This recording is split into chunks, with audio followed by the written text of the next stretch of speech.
Ever encountered missing data in R and wondered how to handle it?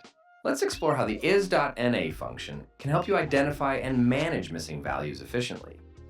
In R, missing values are represented by NA, which stands for not available. The is.na function is used to detect these missing values in your data structures. Let's start with a simple vector example. Applying is.nax will return a logical vector indicating which elements are NA. This tells us that the third and fifth elements are missing. To find the positions of these missing values, you can use the which function in combination with is.na. Once you've identified missing values, you might want to handle them. For instance, to remove NA values from your vector. Alternatively, to replace NA values with 0. To count the number of missing values in your vector. This indicates there are 2 missing values in the vector.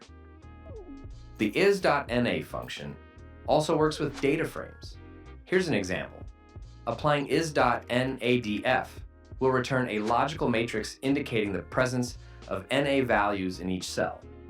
In summary, the is.na function in R is a powerful tool for detecting and handling missing values in your datasets.